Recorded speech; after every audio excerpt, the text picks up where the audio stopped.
Okay, welcome students. Today we will talk about the relationship between development and environment.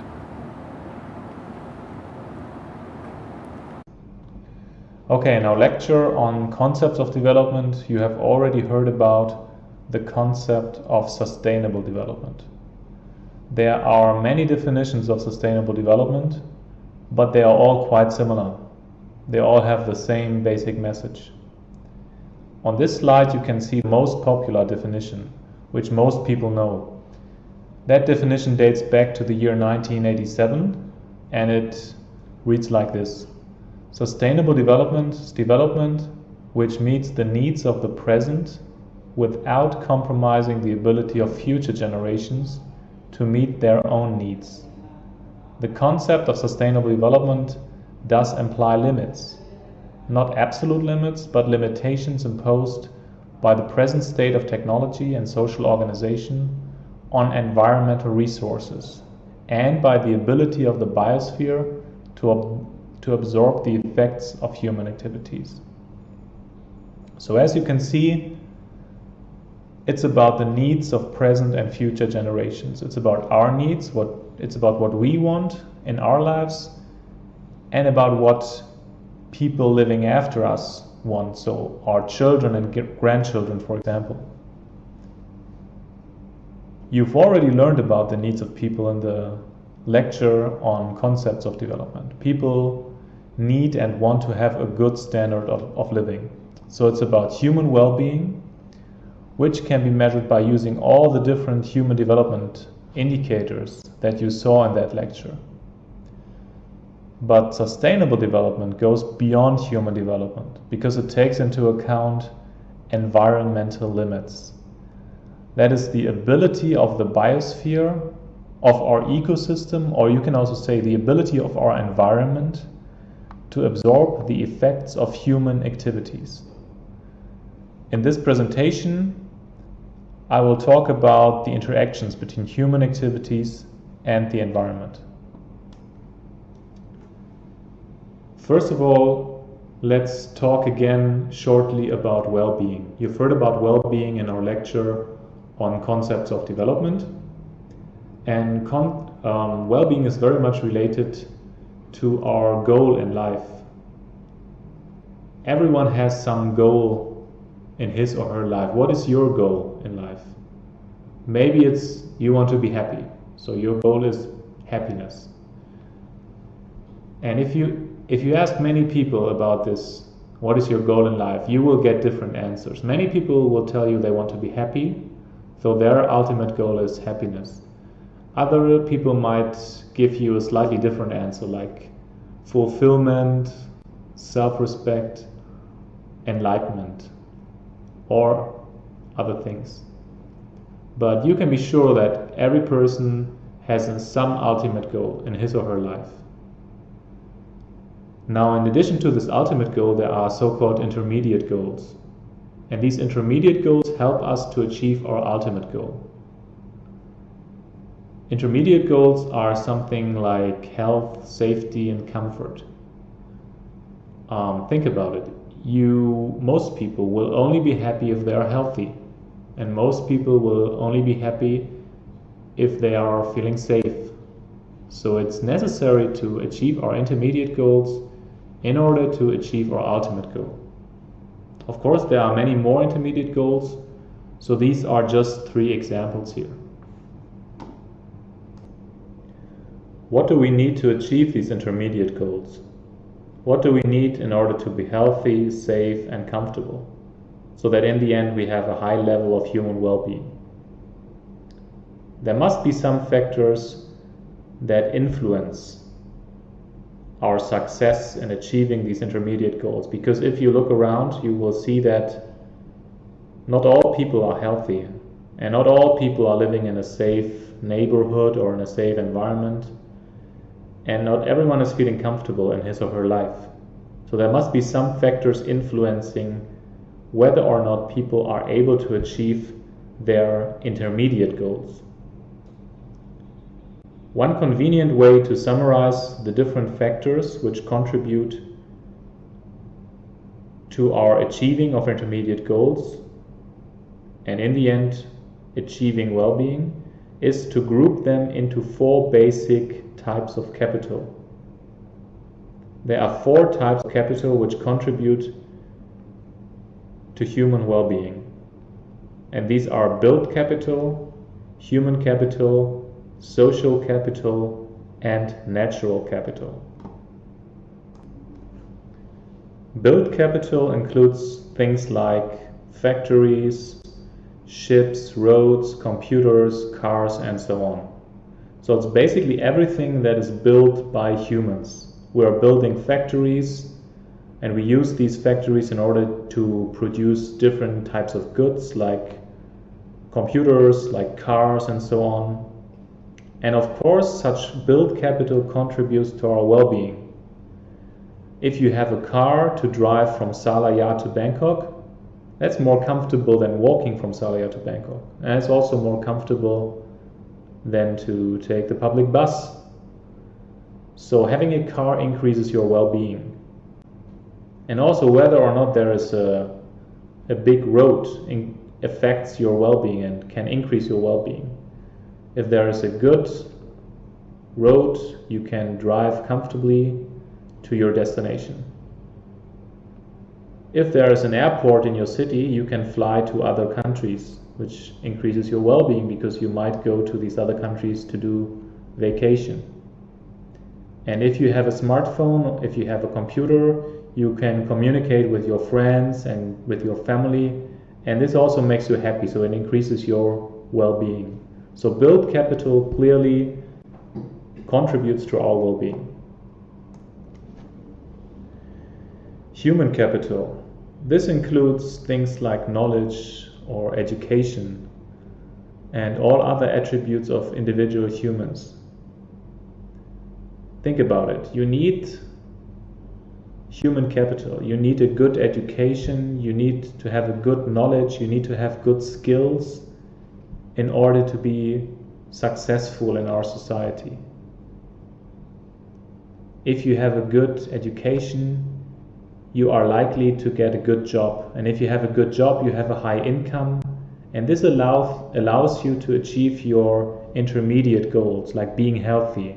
Because if you are successful, if you have a good job, you can afford a good health insurance, you can afford to eat the right food, and you can buy things like a car, which makes you feel more comfortable in your life. And you can also live in a safe neighborhood because you have the money to buy a house in a safe neighborhood.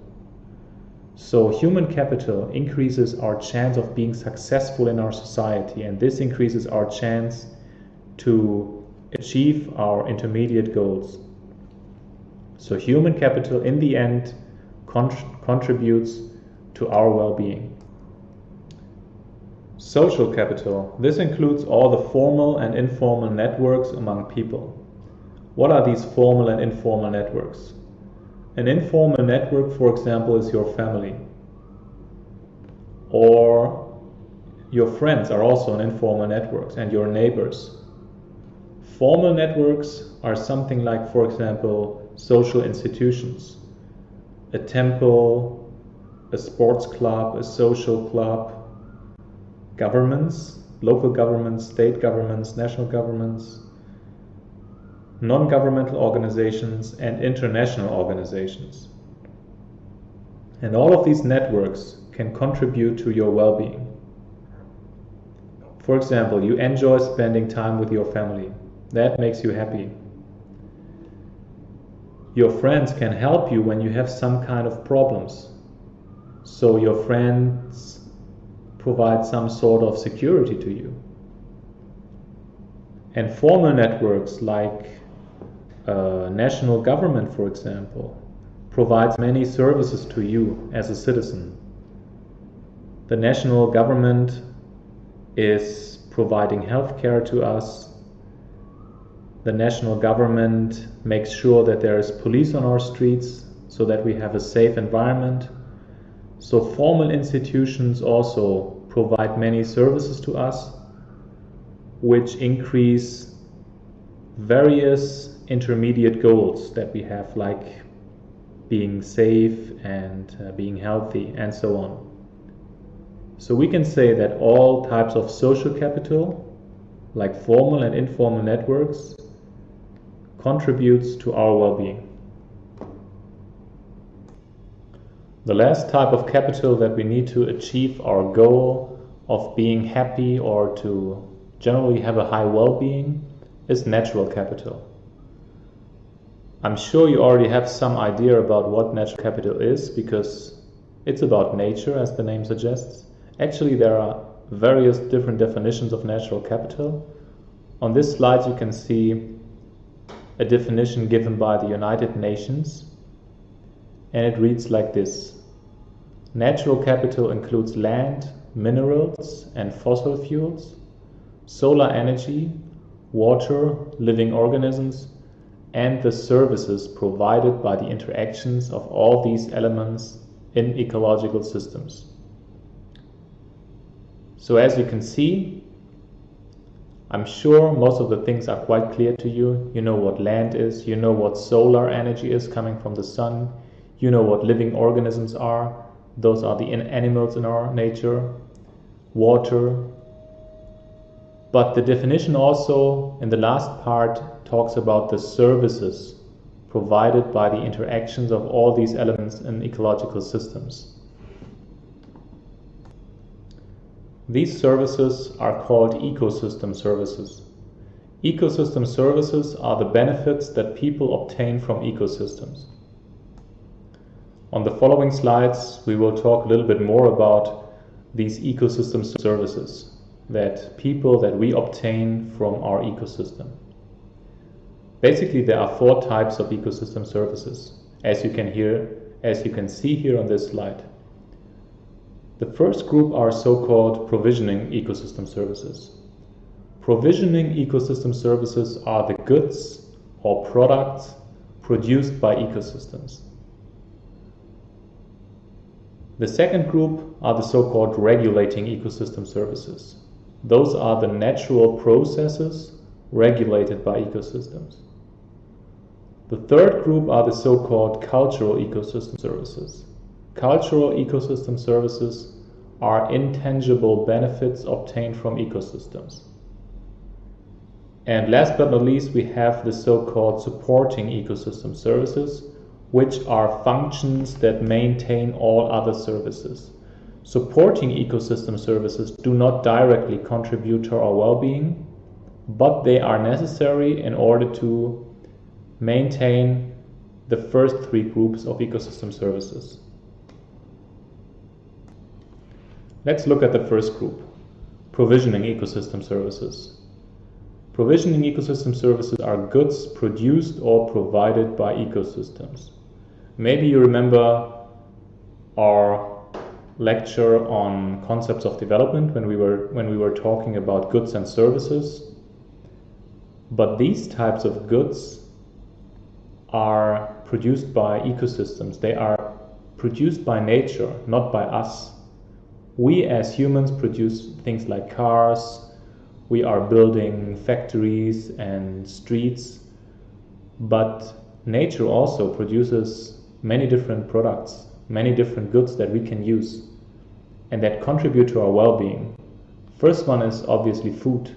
We can find food in nature that we eat, and obviously that's a very basic thing that everybody needs. Also fresh water, raw materials like wood, for example, wood that we can use in order to build houses or that we can use in order to produce paper. Something more abstract are genetic resources.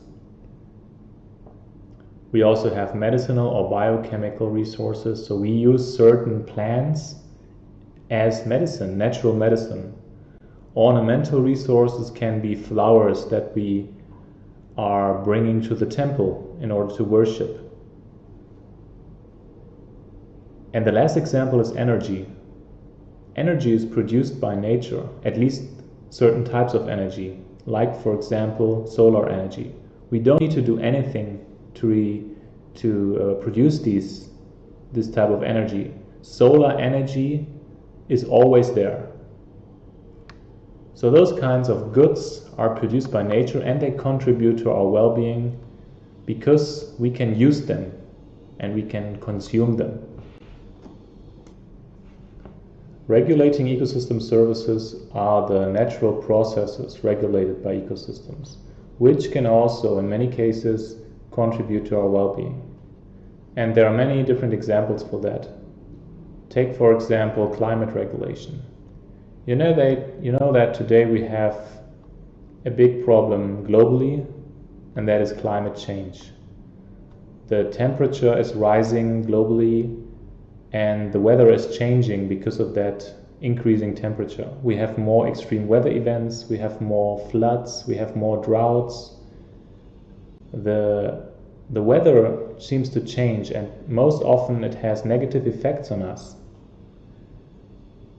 However, nature can help us in that regard because certain types of landscapes can contribute to the storage of carbon. If we can store a lot of carbon in our landscapes, less carbon dioxide will be in our atmosphere, and because of that there will be less climate change. Why is carbon stored in landscapes? That can be, for example, in forests, because forests, trees, are a natural storage of carbon. Another example is water purification. You know that water moves through our ecosystem. It flows through rivers, it flows also through wetland areas and forests. It flows through the soil. And when flowing through our ecosystem, dangerous pollutants are processed and filtered out of the water. Pollutants can be metals, it can be viruses, oils, excess nutrients and sediment. And when water flows through our ecosystem, those pollutants can be filtered out of the water. This purification process is very important for us because it provides us with clean drinking water and also water suitable for industrial use, for recreational use. We want to have clean water in a river sometimes because we want to go swimming, and also for wildlife. So thereby, water purification as a regulating ecosystem services contributes to our well-being. Cultural ecosystem services refer to the cultural and social benefits that we obtain from ecosystems. For example, our ecosystem provides us with beautiful landscapes, and we enjoy being in beautiful landscapes. When we are away from work, in our holidays, or when we are during the weekend, then we like to go to nature, for example, to a beautiful beach in order to go swimming, or to a national park. That helps us to relax and to have a good time of recreation. So thereby it makes us happy and it makes us also more healthy. So it increases our well-being. Beautiful places or nature in general can also be an inspiration for culture, art and design. And it can give us information for cognitive development. We can study complex forms and relationships that exist in ecosystems, and we can use this information to improve and design technology. Supporting ecosystems, as I said before, do not directly contribute to our well-being, but they maintain all other services. Supporting ecosystems are things like nutrient cycling, primary production, photosynthesis, water cycling, and the maintenance of biodiversity. Biodiversity, by the way, is the diversity of all life on our planet. And without these supporting ecosystem services, our ecosystem would not be able to produce goods that we need for our well-being. It would not be able to regulate natural processes that improve our well-being, and it would also not be able to provide us with a cultural ecosystem services. So you've seen that all of these different types of ecosystem services, which belong to the group of natural capital, contribute to our well-being. The same way as built capital, human capital, and social capital contributes to our well-being. But in many times, in many situations, we need to combine these different types of capital. We need to combine natural, built, human, and social capital in order to make them contribute to our well-being. An example is that fish, which is a natural capital because it's produced by nature itself, needs to combine with fishing boats. This is a type of built capital because boats is something that we build in a factory. Fishermen, which is a type of human capital because fishermen are people skilled and trained in catching fish. And fishing communities, which is a type of social capital because fishing communities are networks of people who effectively work together in order to catch fish, in order to generate food.